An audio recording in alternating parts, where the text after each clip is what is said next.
José Antonio Oropesa. El doctor José Antonio Oropesa es abogado magíster en Derechos Humanos, Derecho Internacional Humanitario y Cooperación Internacional, pero es además especialista en justicia transicional y DDR. DDR es desarme, desmovilización y reinserción. Trabajó en la sala electoral del Tribunal Supremo de Justicia a cargo del doctor Martín Urdaneta. Es ex asesor de la Procuraduría General del Estado Miranda con el gobernador Enrique Capriles Radonqui. Es exfuncionario diplomático como oficial de verificación de la Organización de Estados Americanos, OEA, en la misión de paz en Colombia para el desmonte de las estructuras paramilitares. Ha sido observador internacional electoral por la OEA, asesor de múltiples ONG, articulista y conferencista internacional. Es además consultor de organismos internacionales y actualmente secretario general de Pan American and Caribbean Union for Human Rights, PACUR. Doctor, ¿será que después de todo lo dicho queda algún lugar para algo más de su presentación, algo que se nos haya escapado? Bueno, en todo caso, usted es dueño del espacio para que nos diga más acerca de quién es José Antonio Oropesa, especialmente para que la gente entienda por qué está en esta entrevista, lo que es lo mismo que lo relaciona usted con la migración en el Caribe y con organizaciones que luchan por la defensa de sus derechos. Doctor, los micrófonos son suyos.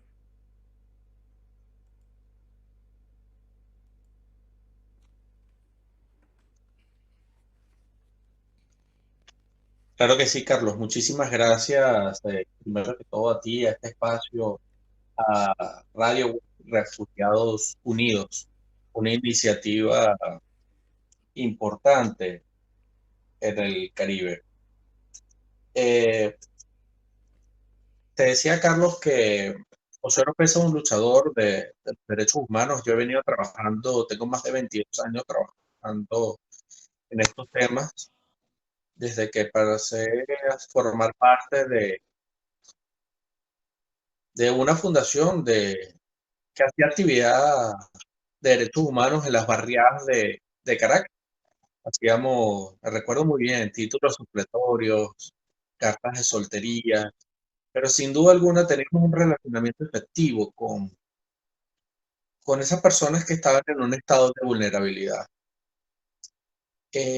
Luego mi paso por cada uno de esos trabajos, de esas oportunidades laborales que la vida me ha presentado, seguí afianzando mi vocación de poder ayudar al prójimo, de hacer de la actividad del derecho una actividad que me permitiera desarrollar o cambiar las condiciones de vida de cierta cantidad de personas. Eso trajo como consecuencia mi paso por la Organización de Estados Americanos, en la cual aprendí muchísimo, porque me tocó estar en el desmonte de las estructuras paramilitares, el desarme, la dejación de armas, pero también la reinserción a la vida civil de excombatientes, de grupos organizados al margen de la ley, específicamente paramilitarismo, como colectivos, y luego de movilizaciones individuales CODA, de Faracos y helenos, FARC y ELN.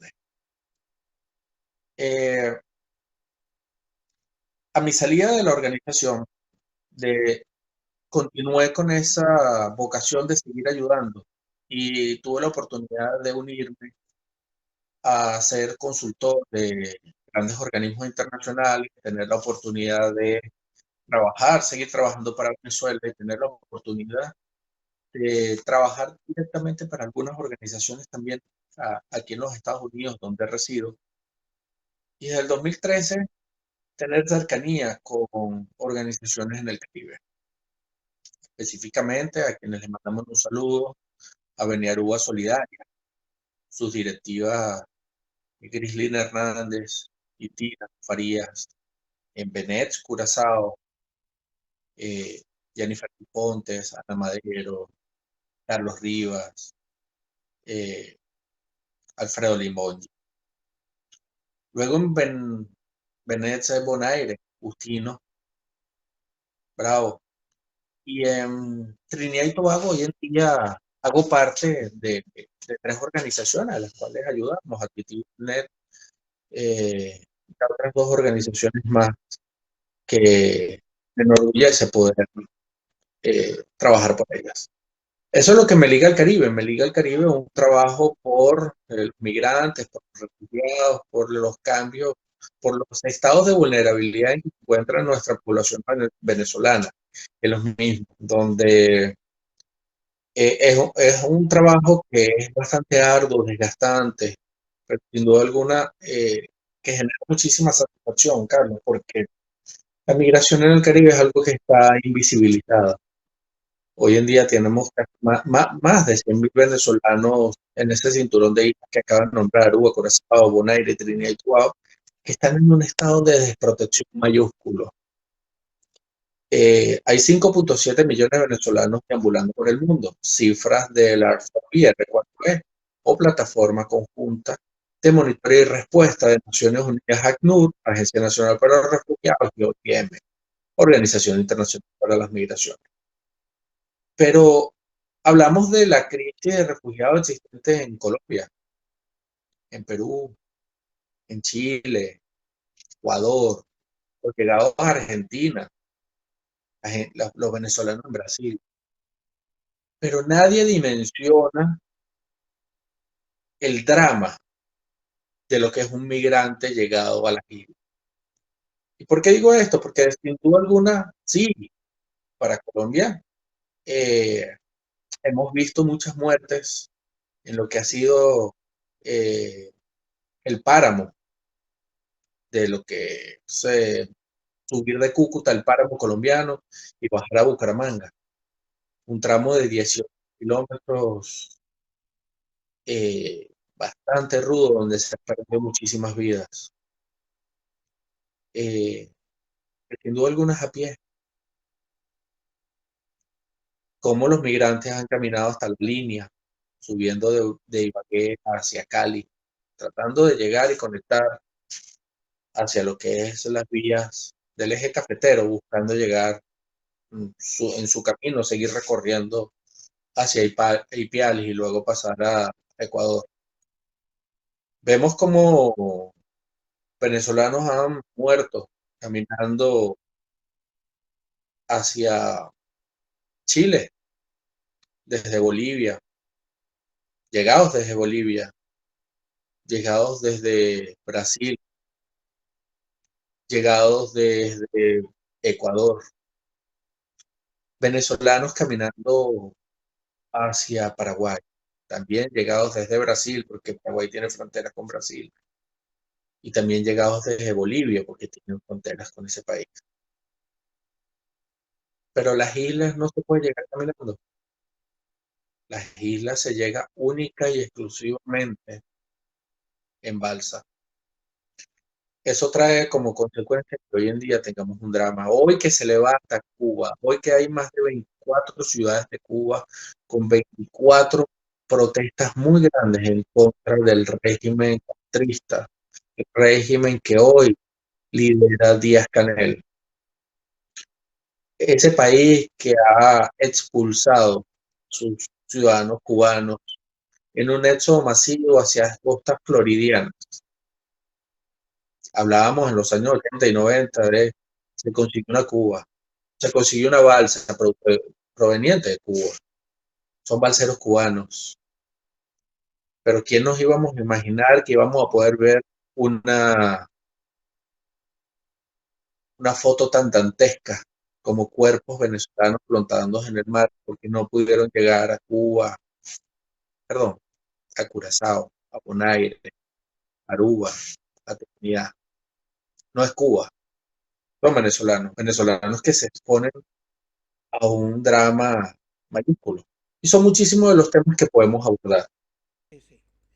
Decía que recientemente estaba leyendo también un informe de la Organización Internacional para las Migraciones en Chile y ellos mencionaban pues que la edad de los migrantes ha disminuido pues en el sentido en que ya no son solamente, ya ahora están migrando con las familias con niños de 2 años y también han notado que el nivel de instrucción, el nivel académico, pues, no es el mismo.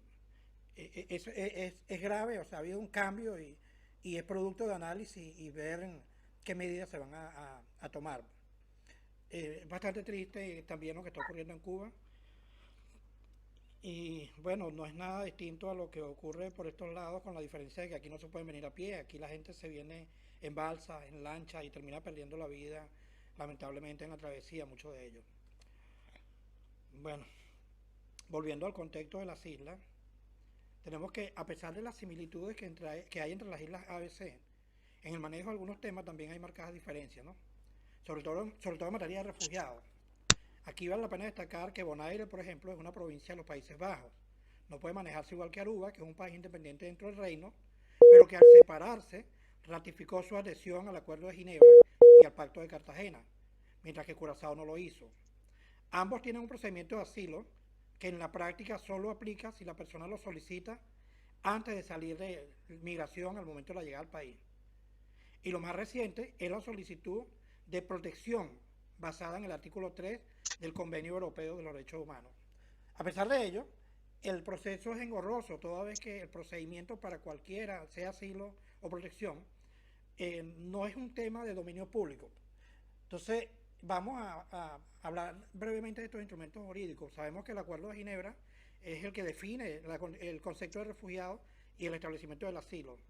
El Pacto de Cartagena del 67, si no me equivoco, la ampliación del concepto de refugiado, y esto se ratifica en el 2014 en Brasil, donde aparte de que hay una nueva ampliación, también buscan el compromiso de más naciones en nuestra región. Luego está el concepto de la solicitud de asilo y finalmente el de la solicitud de protección de acuerdo al Convenio Europeo de los Derechos Humanos, que establece o que se fundamenta en el principio de no devolución. Podríamos hacer un recorrido breve desde el punto de vista del conocimiento jurídico que usted maneja por estos instrumentos y tratar de ver el por qué es tan engorroso, el por qué es tan difícil saber. Precisamente algunos instrumentos han sido, eh, son reconocidos por el reino holandés, el reino de los Países Bajos, pero no por el gobierno de Curazao. Entonces es como que a veces no sabemos de qué lado del juego está la pelota y el afectado termina siendo el refugiado. Comencemos con el Acuerdo de Ginebra del 51. Eh, Quisiéramos escuchar la opinión del doctor José Antonio Lopeza con respecto al Acuerdo de Ginebra del 1951 y Ok, Carlos. no Solamente sé si está a su alcance hablar de el porqué de este peloteo entre Holanda y los Países Bajos.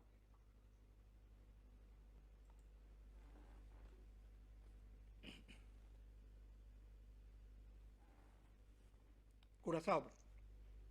Ok, Carlos, muchísimas gracias por la pregunta. Solamente para conceptualizar algo sobre el artículo, la Declaración de Cartagena, debo hacer algunas precisiones históricas. El concepto de refugiado se da en la Declaración del 51. Luego existe un protocolo de adhesión en 1977. Eh,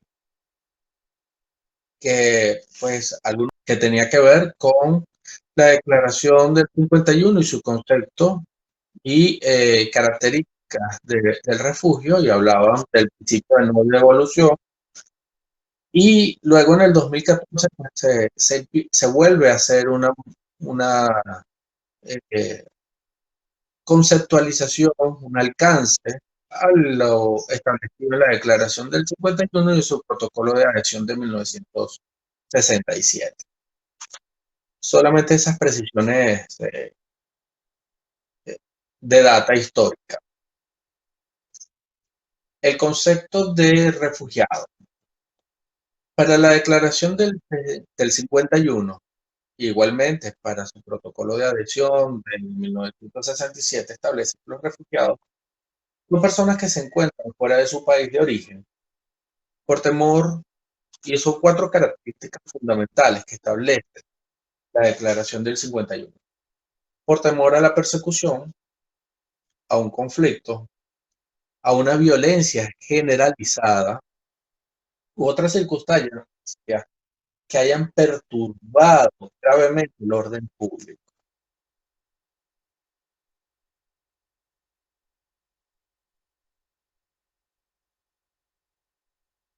Es correcto.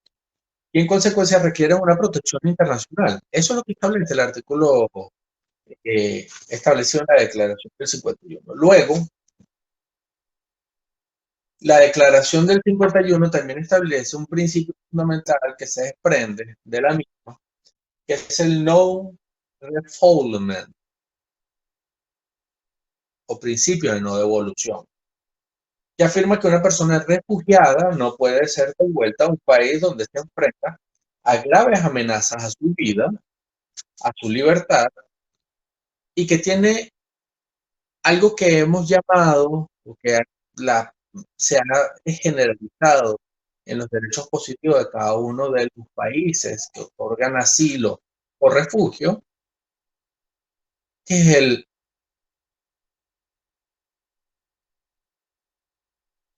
el temor fundado.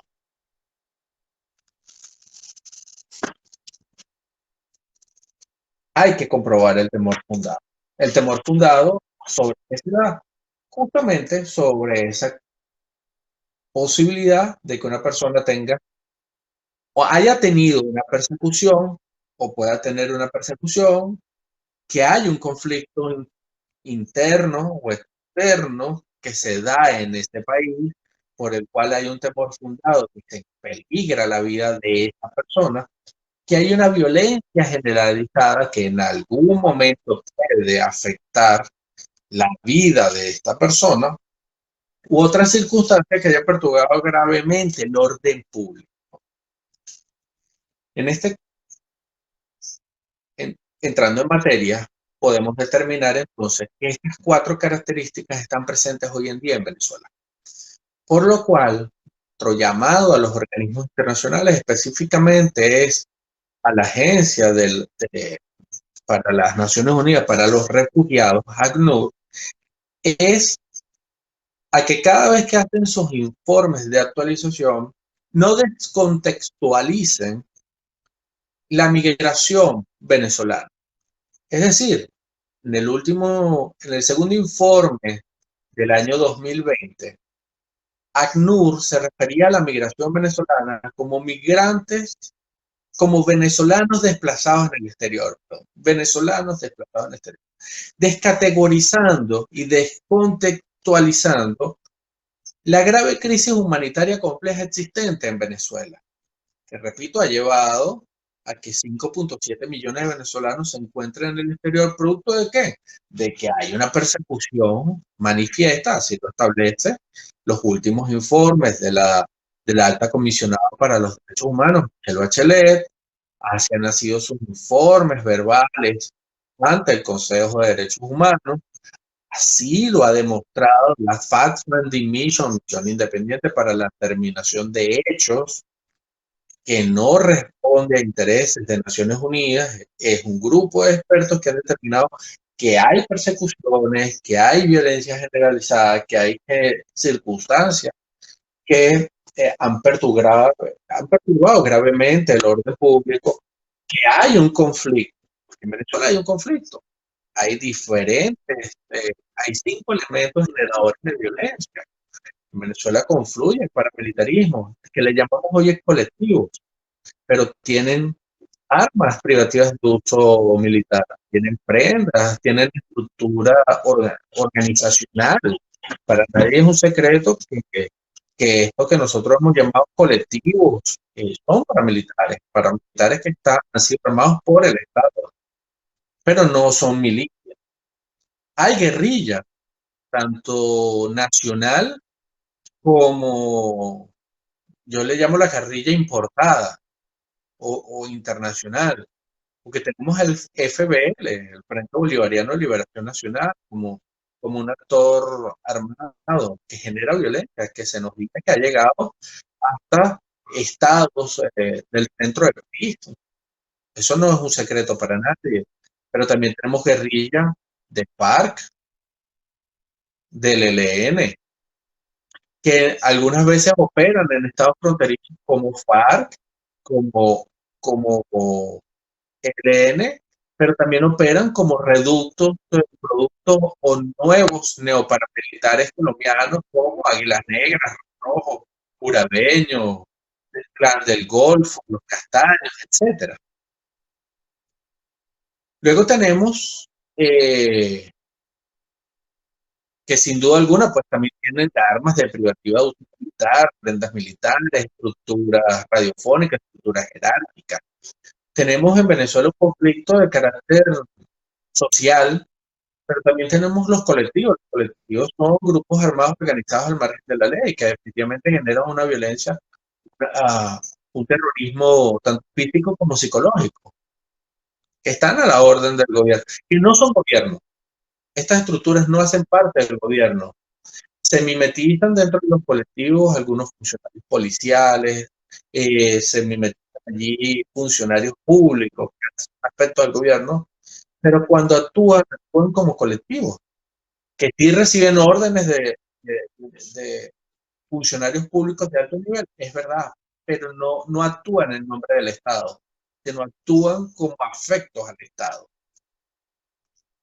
Esa es la diferencia por la cual ahí hay que entrar a determinar si violan, si hacen violaciones de derechos humanos, porque las acciones acometidas son en nombre del Estado o son por una ideología afecta al Estado. Luego tenemos un conflicto interno, un conflicto externo de carácter no convencional,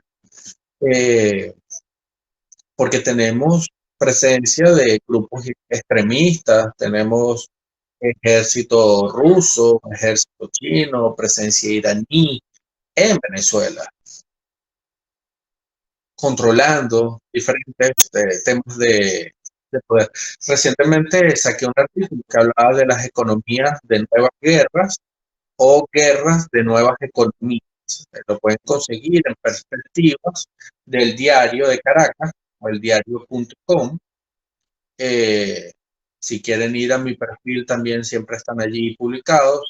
En Instagram lo pueden ver, @José Antonio Oropesa, todo pegado. José Antonio, termina en O y comienza nuevamente en O, Oropesa. José Antonio Oropesa.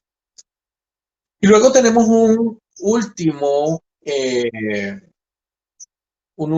actor armado no convencional, inconstitucional, porque todos los venezolanos en el 2008 dijimos que no estábamos de acuerdo a la reforma constitucional, que es la milicia bolivariana. Entonces, rescatando todos estos elementos, nos damos cuenta que en Venezuela existe una grave crisis humanitaria compleja. Son muchos los factores políticos, sociales, que han hecho que hoy en día se den estos 4 elementos característicos para el reconocimiento de los refugiados. Lamentablemente, algunos países como Holanda, que mantiene cierta autonomía, o sea, que permite que tanto Aruba como Curazao tengan cierta autonomía, Aruba no, en cuanto a lo que tiene que ver con sus relaciones internacionales. Holanda mantiene su hegemonía sobre las islas, pues no ha permitido, y también en otros territorios de Latinoamérica, no ha permitido que se dé la declaración de concepto del 51.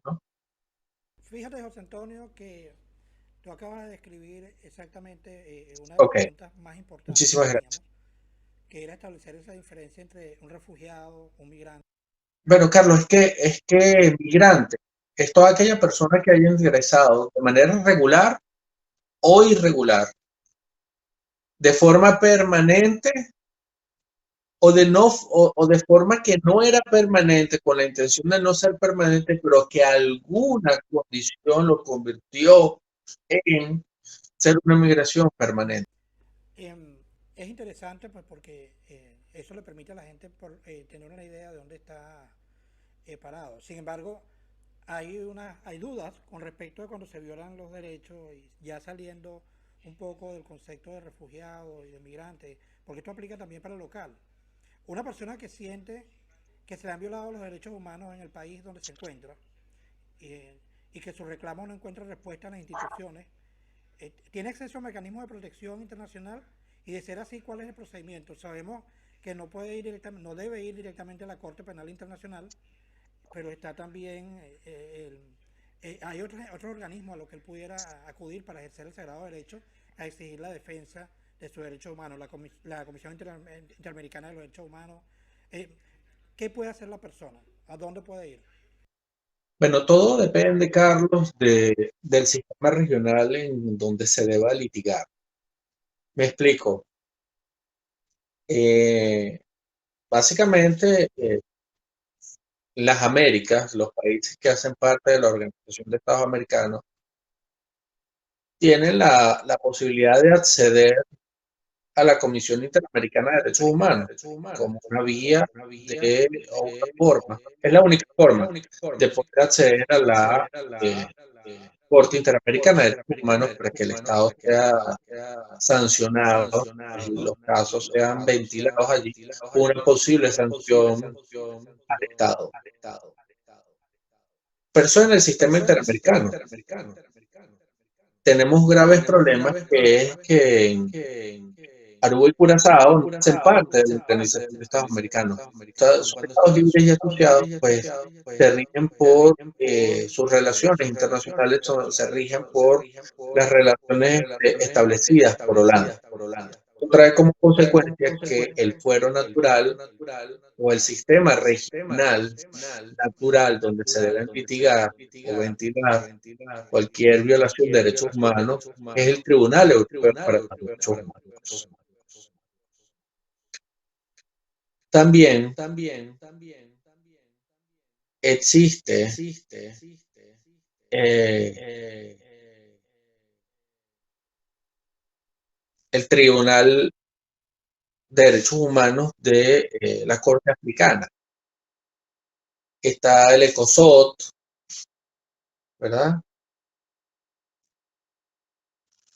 El ECOSOT también ha tocado temas de derechos humanos en algunas particularidades.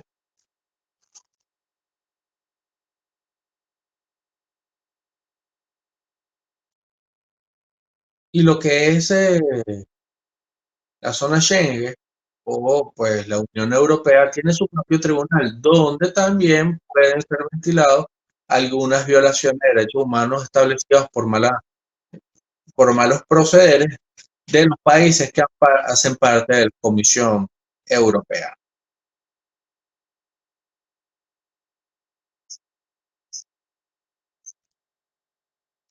Ahora, dependiendo de la magnitud de la violación de derechos humanos, está establecido en el Estatuto de Roma una serie de violaciones que pueden ser ventiladas por el principio de complementariedad ante la Corte Penal Internacional.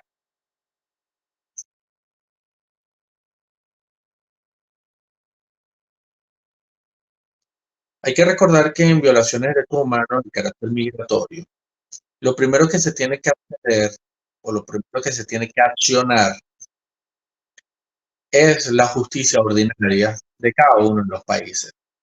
Tratar de ejercer los debidos recursos existentes en cada uno de las naciones con la finalidad de restaurar el Estado de Derecho violado por el país. Pueden ser habeas corpus, habeas data, en algún caso pues de suministro de información, recursos de amparo, recursos constitucionales, ¿verdad?, que buscan la restitución de la violación por parte de la misma autoridad nacional.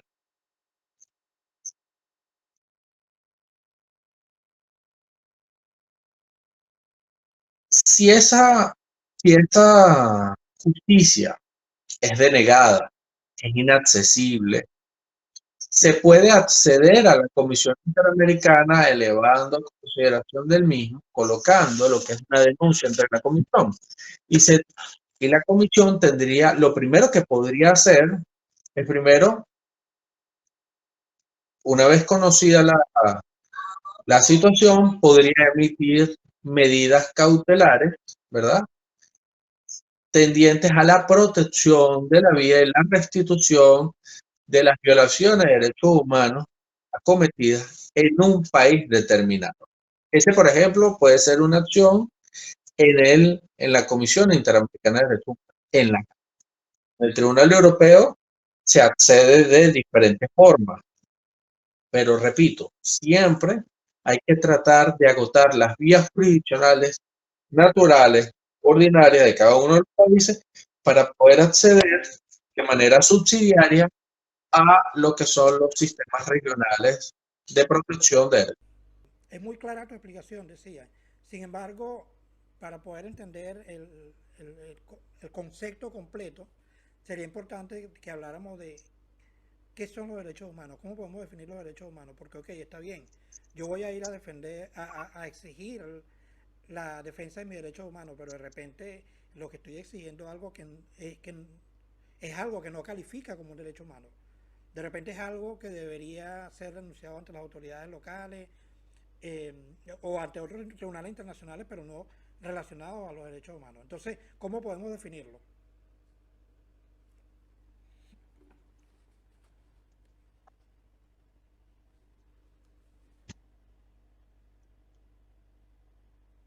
Carlos, los derechos humanos son todos aquellos derechos inherentes a la persona solamente por su condición de ser humano.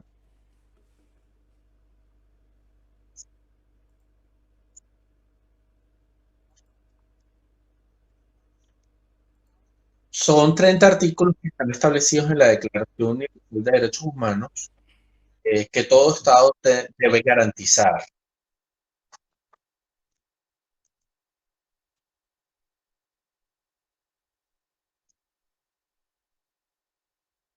La Declaración de Derechos Humanos fue adoptada por la Asamblea General de Naciones Unidas en 1948.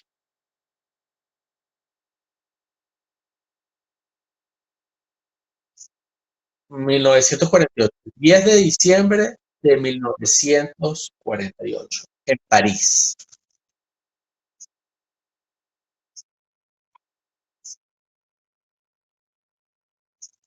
Ok, esta declaración establece que los estados no pueden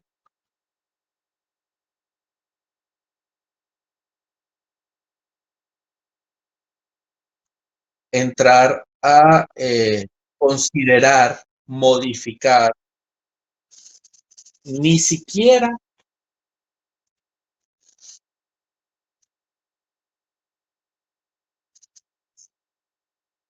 pueden entrar a hacer una conceptualización bajo su entendimiento o bajo el ordenamiento jurídico del derecho positivo nacional de lo establecido en dicha declaración.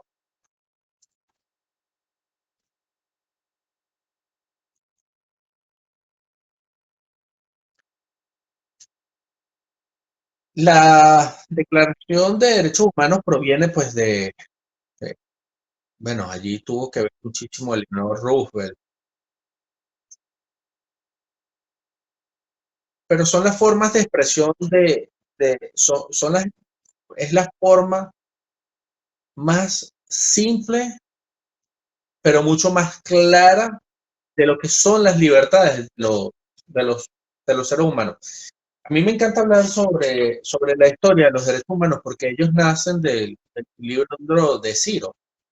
Cuando Ciro el Grande, el rey de Babilonia, les dio la posibilidad a los esclavos, les dio la libertad y luego dio la posibilidad de escoger su propia religión, sus creencias, y le dio la libertad de pensamiento. Esos son los primeros pininos de los derechos humanos. Por lo tal, podemos entender que los derechos humanos es todo aquello que el ser humano puede hacer solamente por ser humano.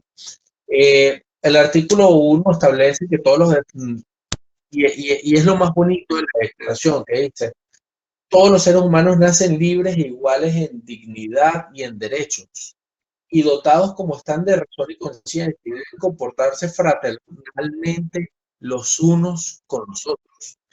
Este artículo número 1 es muy profundo, porque dice, primero conceptualiza que los derechos humanos son para seres humanos. Todos los seres humanos nacen libres, es decir, bajo ningún yugo, no nacen esclavos, te otorga la libertad de una vez, y somos iguales en dignidad y derechos. O sea, no importa si eres rico, si eres pobre, si eres blanco, si eres negro, si eres alto, si eres bajo. Si naces con dos manos o con una, si naces con un color de ojos distinto al del otro, nacen igual en dignidad y derechos. Todos los seres humanos nacemos dotados de razón y conciencia.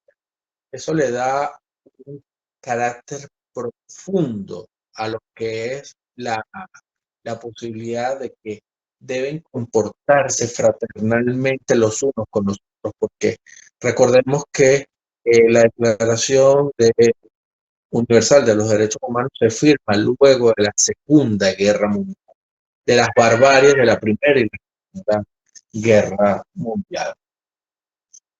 Luego en el artículo 2, hablando un poco, entendiendo un poco de lo que es la Declaración Universal de Derechos Humanos, dice que todas las personas tienen todos los derechos y libertades proclamados en esta declaración. O sea, esta declaración por sí le otorga todas las libertades y los derechos, sin distingo de raza, color, idioma, religión, opinión política o de cualquier otra índole, origen nacional o social, posición económica, nacimiento o cualquier otra condición. Además, no habrá distinción alguna fundada en la condición política.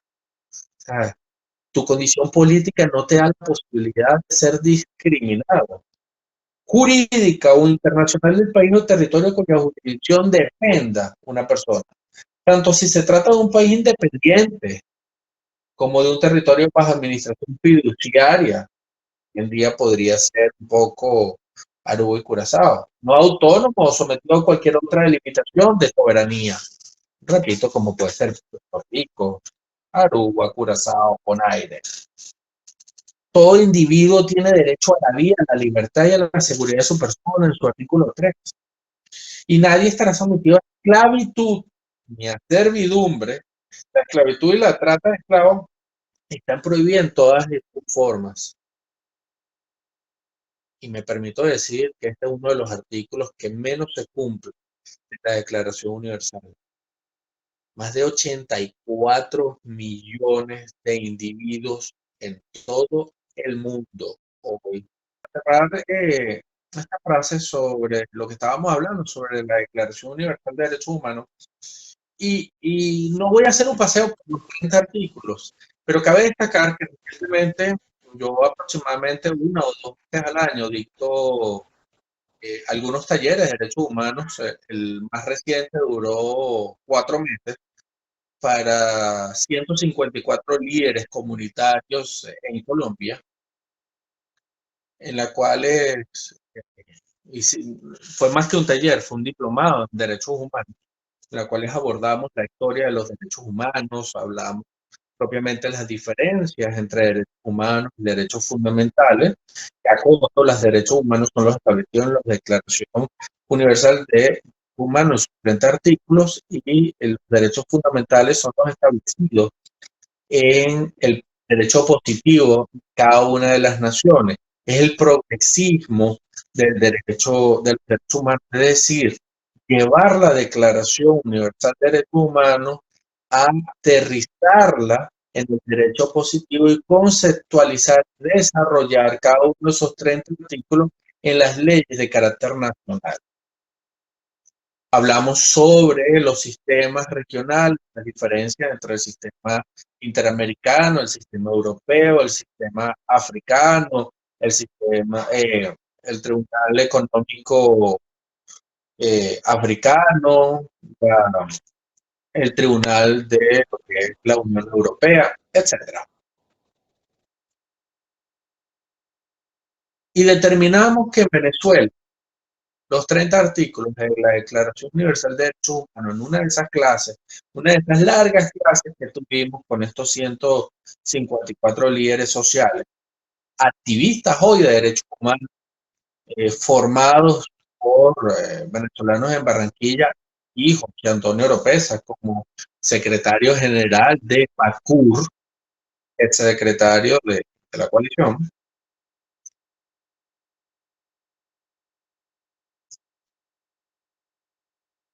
Establecimos que hay 30 artículos en la Declaración Universal de Derechos Humanos y los 30 artículos hoy están siendo violentados.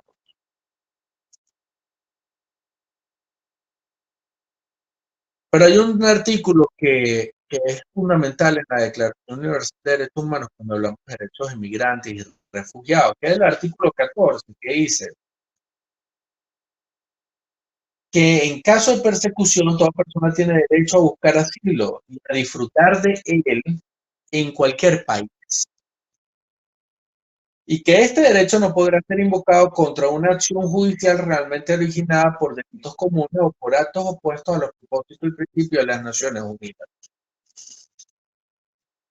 Eso fue justamente lo que se estableció en ese nuevo coloquio en 1984.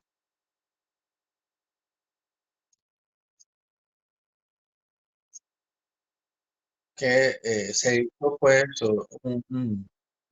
un approach, se hizo un acercamiento sobre lo que era el concepto de la no devolución. Hoy en día tenemos grandes problemas con las devoluciones en caliente o pushback.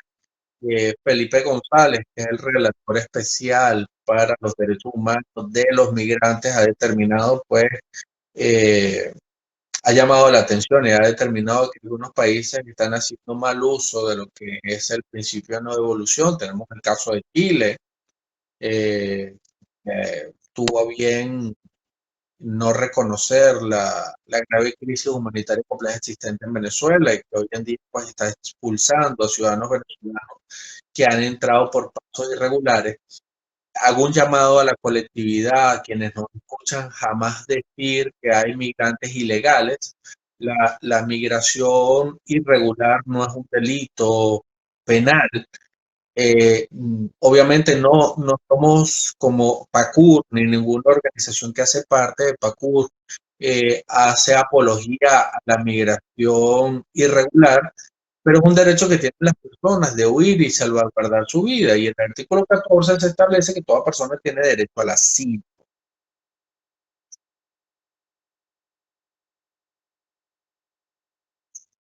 En ese sentido, pues realmente hacemos un llamado a que no solo que se observe normas establecidas en la Declaración Universal como una norma marco, como una norma de carácter universal, sino lo establecido en los ordenamientos jurídicos de carácter. Fíjate, José Antonio, hay una pregunta que suelo escuchar frecuentemente. En realidad hay dos. Hay una es que me decían precisamente hoy, pero ¿por qué un país que no quiera tener nada con los derechos humanos tiene que estar obligado? Bueno, pero ya eso lo ha respondido con los convenios, ¿no? Si el país es firmante de los convenios, pues de allí viene la obligación. Y si no, lo que hay es una mediación, un lobby. La segunda pregunta es, ¿dónde estaban los defensores de los derechos humanos cuando la persona X agredió al funcionario Y?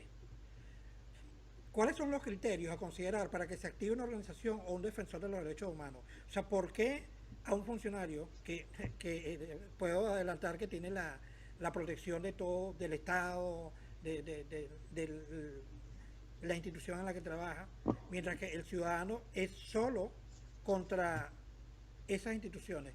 Entonces, ¿cuáles son esos criterios a considerar para que se active una persona, un defensor o una organización defensora de los derechos humanos a favor de alguien a quien se le han violado esos derechos? Mira, Carlos, hay graves errores de conceptualización de, de lo que son las diferencias entre lo que es una violación de derechos humanos y lo que es un delito de carácter común.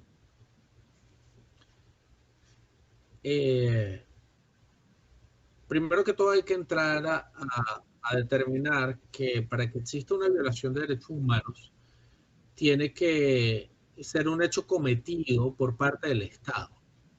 ¿Ok? Pero tiene que haber ciertos elementos característicos que permitan determinar qué es una violación de derechos humanos, porque hay que ver el motivo, si fue una orden general, quién otorgó la orden, quién emitió la orden, quién ejecutó la orden, bajo qué concepto, bajo qué circunstancia. Esto es un examen importante que se debe dar bajo las situaciones que generaron ese hecho típico antijurídico. Porque, por ejemplo, un funcionario policial que está, que ha cesado sus servicios, sus funciones, que está de licencia, que está de permiso, que está de vacaciones o que no está de guardia, que sigue manteniendo su arma de fuego y ve una marcha en contra de alguna, solamente por poner un ejemplo, que está en presencia de una marcha en contra de alguna institución del Estado, él decide accionar su arma de fuego en contra de esta manifestación. Nos podríamos preguntar si eso es una violación de derechos humanos o no, porque es un funcionario del Estado, tiene un arma del Estado, quien detenta toda la salvaguarda, toda la responsabilidad del Estado, porque además, pues, es un funcionario de llamar el orden público. Entonces, podríamos estar allí en que es o no una, y ese es un simple ejemplo que yo coloco, es sí o no una violación de derechos humanos, pues, desde todo punto de vista te digo que no, porque el funcionario no recibió una orden, no fue un hecho aislado, fue una extralimitación de funciones, no se encontraba en servicio, etcétera, etcétera, etcétera. Este es simplemente un poco de lo que es el examen que cada uno de los veedores de derechos humanos, los activistas, los defensores tienen que empezar a hacer. Para los derechos humanos, no menos cierto es que igual debemos documentarlo. Nosotros los llamados a hacer un análisis de...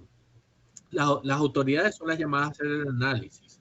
Nosotros o los organismos internacionales. Los activistas de derechos humanos lo que están llamados es a la...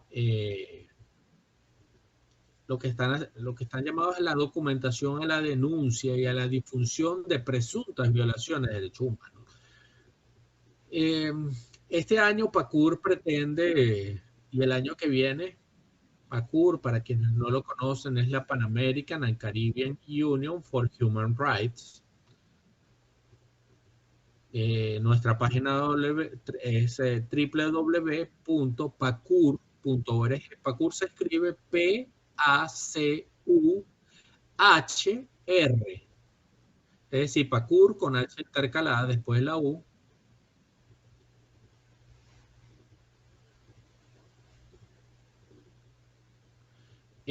Pretendemos hacer talleres para enseñar a nuestros activistas y defensores de derechos humanos a documentar efectivamente las presuntas violaciones de derechos humanos, a tratar de entender y poder diferenciar cuando se tratan violaciones de derechos humanos y cuando se consideran transgresiones al ordenamiento jurídico nacional, lo que nosotros los abogados llamamos las transgresiones de los hechos típicos antijurídicos. Un hecho típico antijurídico es una violación. Entonces, y al manejo de la información y seguridad en terreno. Este año, a principios de este año, hicimos un taller con la oficina de UNODC, que es la Oficina de Naciones Unidas contra la Droga y la Delincuencia, con las cuales nuestras organizaciones en Aruba, Curazao, Bonaire, Trinidad y Tobago, organizaciones en Colombia, en Brasil y en Centroamérica que hacen parte de PACUR estuvieron allí también presentes. Pues definitivamente tuvimos la oportunidad de capacitarlos en lo que era seguridad en terreno y manejo de la información. La observación es fundamental, pero también hay que aprender a documentar, a obtener esa información de manera segura. del riesgo que representa para los veedores de derechos humanos, para los activistas y defensores en esta gran tarea que tiene, y cómo realizar la labor de manera y de carácter seguro. Carlos, yo podría hablar horas y horas de lo que son los derechos humanos, los tratados internacionales, la labor que debemos realizar cada uno, cómo se debe hacer la documentación, cómo se debe ver, cómo se debe hacer la observación, ante quién se debe hacer la denuncia y cómo hacer una difusión efectiva para el cese de lo que es la transgresión de estos derechos humanos. Recordemos que los veedores de derechos humanos y los defensores de los mismos, lo que buscamos es elevar los estándares de derechos humanos en cada uno de los países. Eso es lo que debemos propender siempre, a que los estándares de derechos humanos se eleven.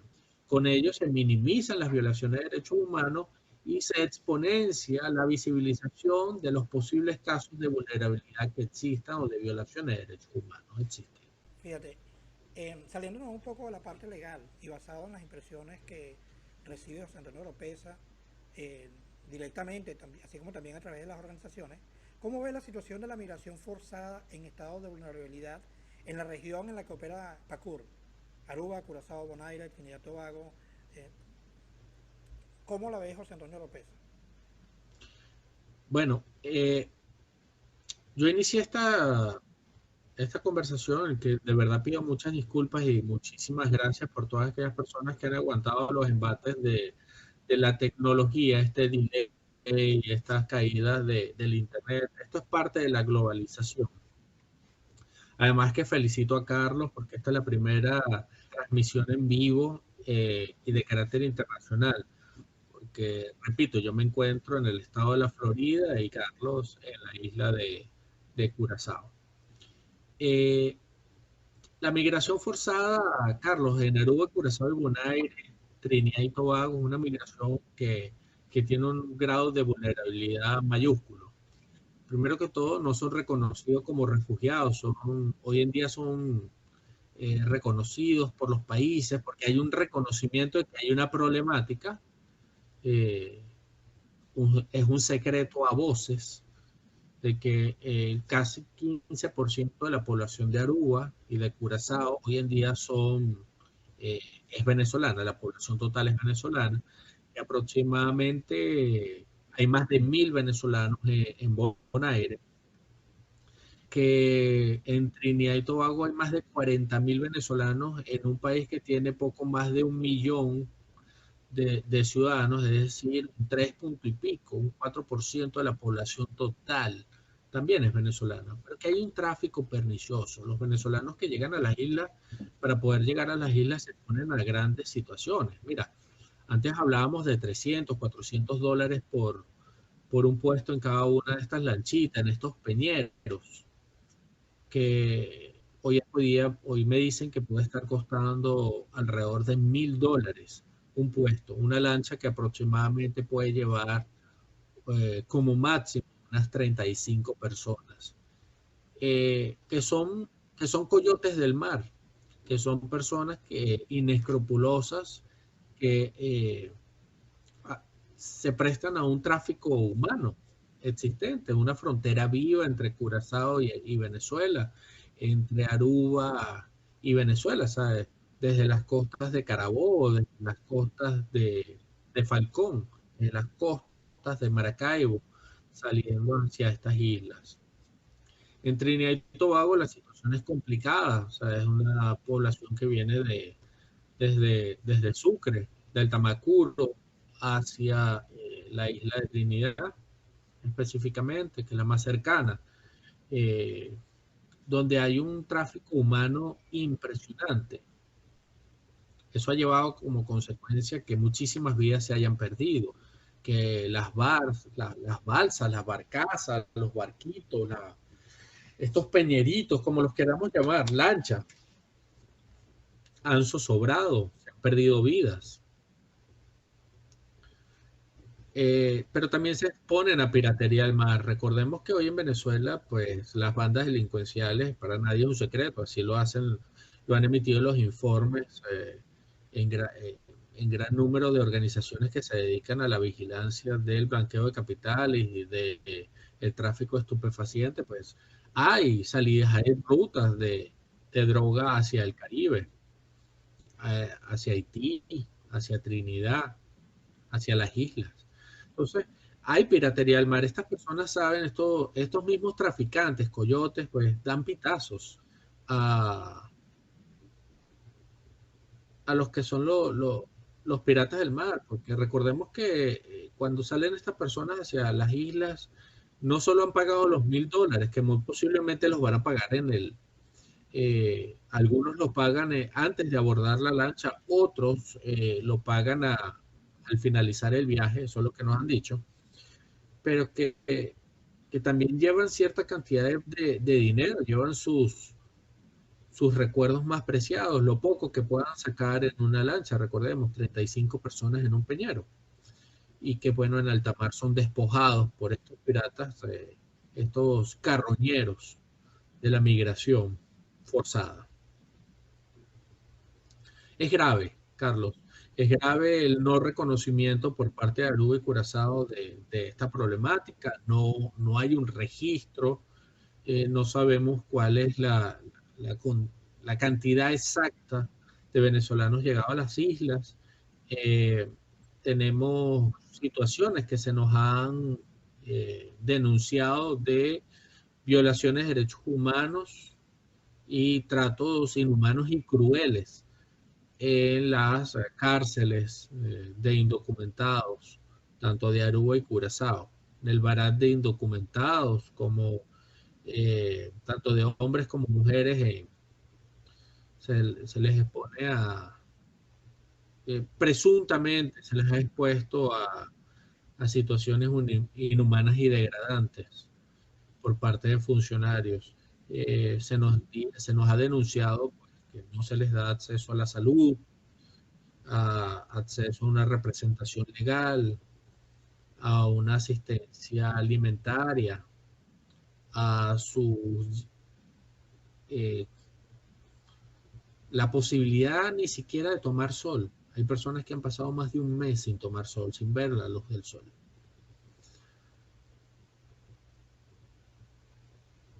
Entonces realmente es preocupante lo que está sucediendo. ¿Qué está haciendo PACUR en las islas? Bueno, PACUR ha venido tejiendo una red, repito, con todas las organizaciones, con Benet, Curazao, Benerúa, Solidaria, con otras organizaciones en Bonaire, con 3 organizaciones en Trinidad, con las cuales estamos trabajando en la formulación de proyectos, fortaleciendo las organizaciones, porque es uno de los pilares fundamentales de PACUR, fortalecer a las organizaciones. En PACUR las organizaciones pueden ser de hecho y de derecho. Aquellas organizaciones de hecho las ayudamos a consolidarse, y a las de derecho las ayudamos a fortalecerse aún más, para que puedan acceder a fondos o de grandes donantes en el mundo de las organizaciones de la sociedad civil se llaman grants. Es la posibilidad de tener estos auxilios económicos para seguir haciendo lo que se está haciendo, que es la posibilidad de elevar los estándares de derechos humanos y tratar de ayudar en solventar y sacar de los estados de vulnerabilidad a estos migrantes y refugiados, migrantes forzados y refugiados venezolanos.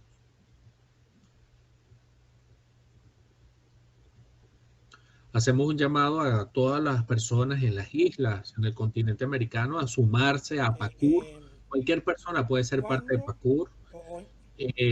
Nuestro correo electrónico es info@pacur.org. Repito, info@pacuhr.org.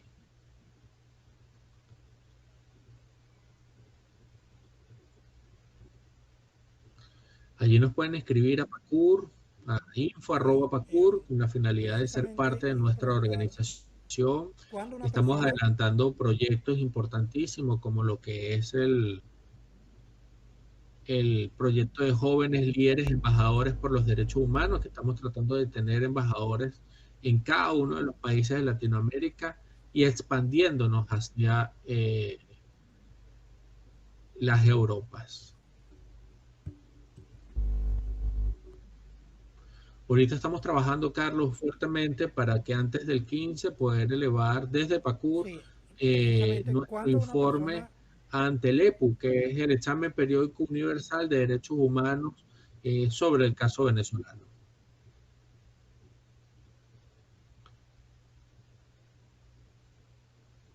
Y ahí hacemos una mención especial a la labor sí, que quería preguntarte realiza cuándo debe una persona Benet tratar de tomar Curazao, contacto con PACUR. Es porque es decir, parte de PACUR y porque también acompaña como una coalición este informe ante las Naciones Unidas.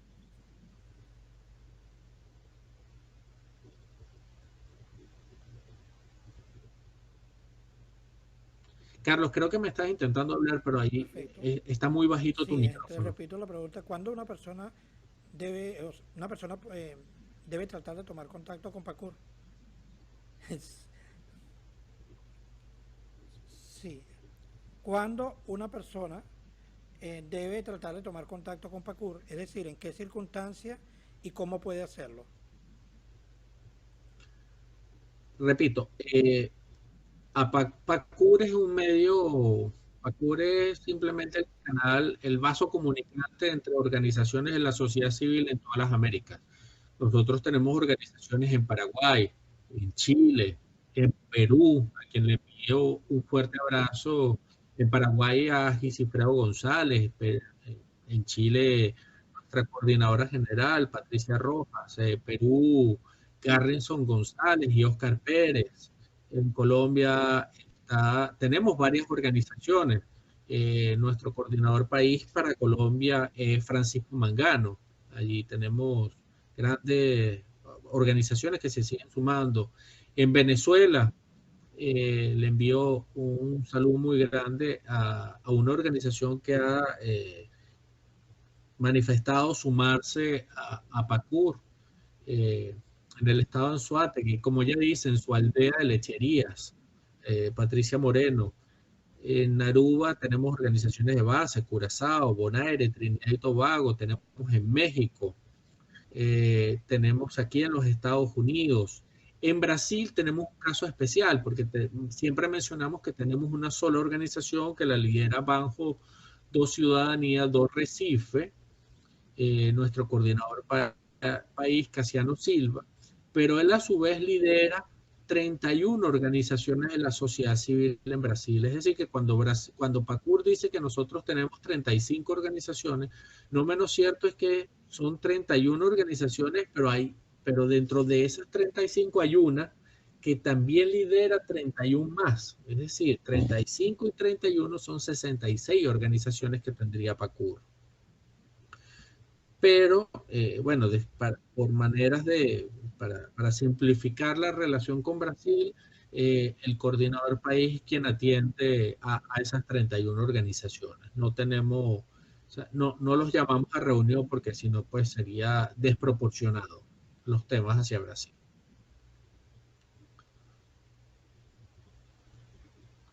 Pero estamos orgullosos, definitivamente. La semana pasada se entregó una ambulancia que está al servicio de la comunidad local que, y venezolana, y pues que es una ambulancia que es Banjo, que es de parte de la organización Banjo Recife, y han tenido la deferencia, todo el trabajo, la connivencia que tenemos, el relacionamiento de que esta ambulancia hoy en día lleva los emblemas de nuestra organización, PACUR.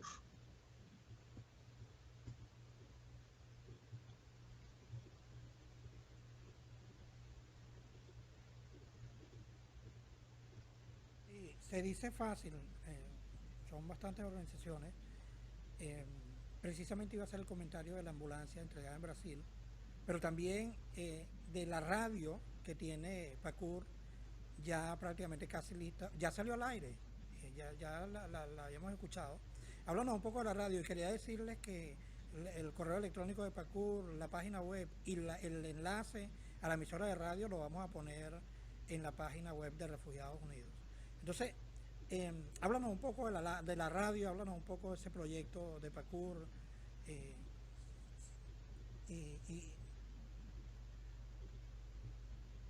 Claro que sí. Sí, para saber, Carlos, PACUR tiene, voy a hablar un poco de las direcciones que tiene PACUR y de lo que es Radio PACUR.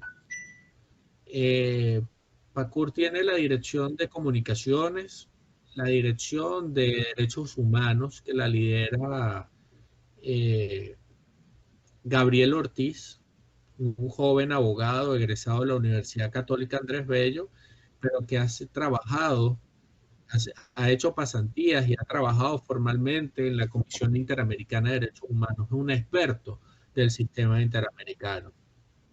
Tenemos la unidad de proyectos y banco de proyectos que la lidera Francisco Mangano, también coordinador País Colombia. Tenemos la unidad de finanzas y búsqueda de proyectos que la lidera Luis Ramírez, que también a su vez tienen fundaciones tanto en Venezuela como aquí en los Estados Unidos. La dirección del proyecto de jóvenes líderes embajadores por los derechos humanos la lidera también una joven abogada, pero exitosísima, que se llama Michelle Bernier. Y otras unidades que hemos venido creando y ajustando nuestro organigrama con la finalidad de poder seguir apoyando. En aras de eso también creamos lo que es Radio PACUR. Radio PACUR viene a ser una radio comunitaria, una radio de promoción y defensa de los derechos humanos que busca tener programas en la línea de los derechos humanos, lo que es la promoción y la defensa, la conceptualización, el conocimiento, la profundización en el conocimiento en materia de derechos humanos.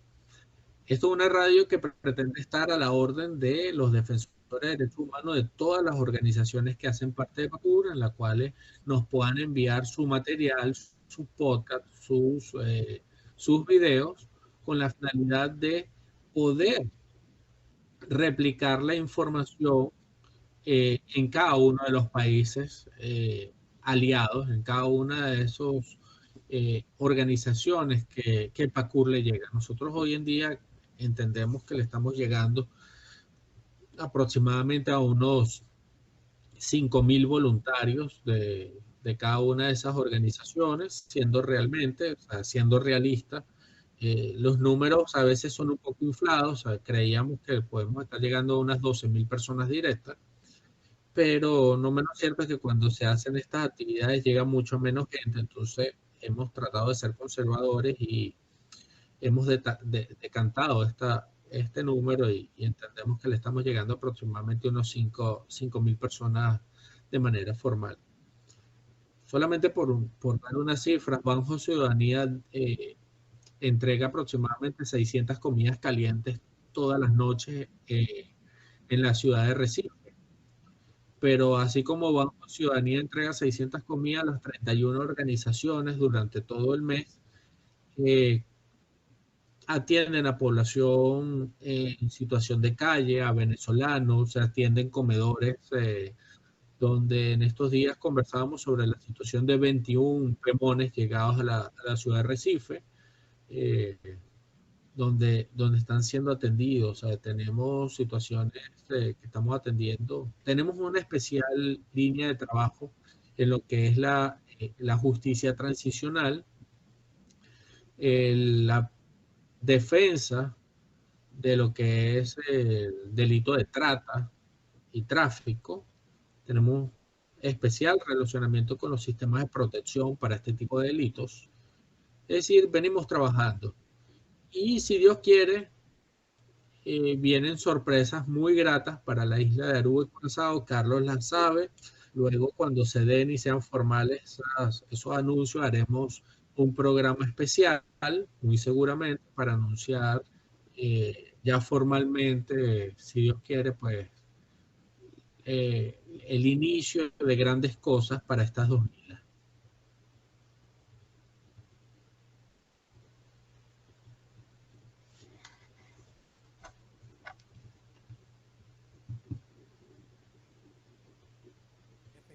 Efectivamente, José Antonio.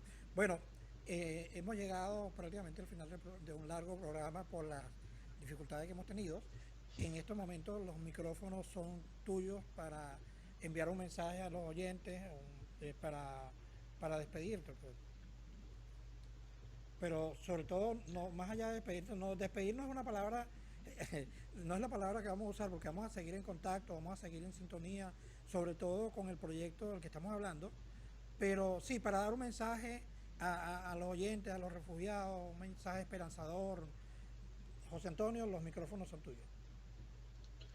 Muchísimas gracias, Carlos. Bueno, principalmente que sigan escuchando a Radio Web Refugiados Unidos, porque es una voz, es una ventana para seguir en la promoción y la defensa de los derechos humanos. Que sigan nuestras redes sociales, que es un deber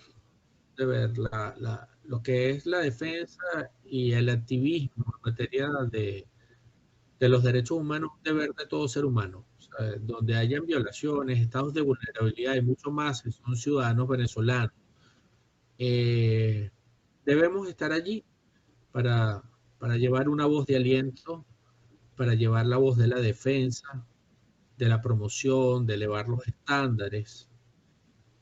Siempre es necesario. Donde hay un ciudadano, donde sus derechos humanos estén siendo vulnerados, allí debemos estar, Carlos. Debemos entrar a entender que estamos en momentos, el mundo está en un momento social.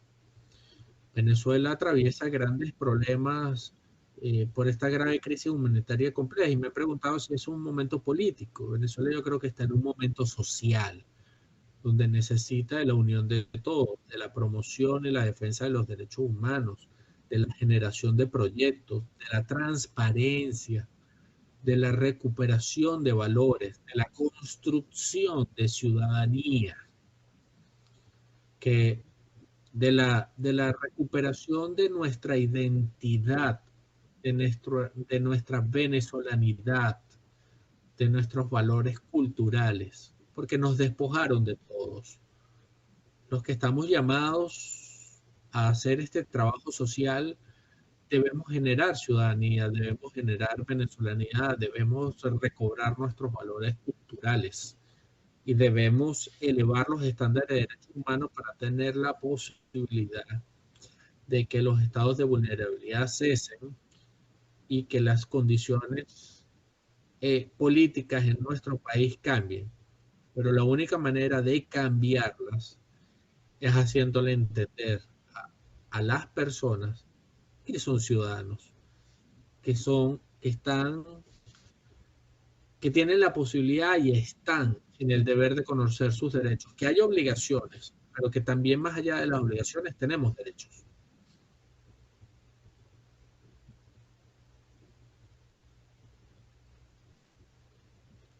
Muchísimas gracias por esta invitación, Carlos. No es la última. Espero que luego vayamos afinando estos problemas técnicos y tengamos la posibilidad de abordar temas muy particulares a profundidad.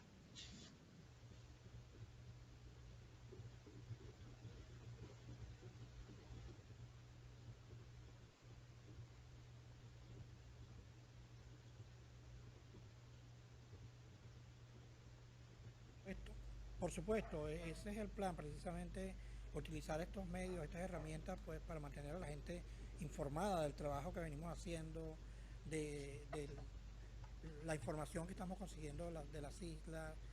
Es la idea, que vamos a estar constantemente, pues seguramente va a ser un invitado frecuente. Pues, esta casa es tuya. Una vez más, pues gracias a que nos escuchan.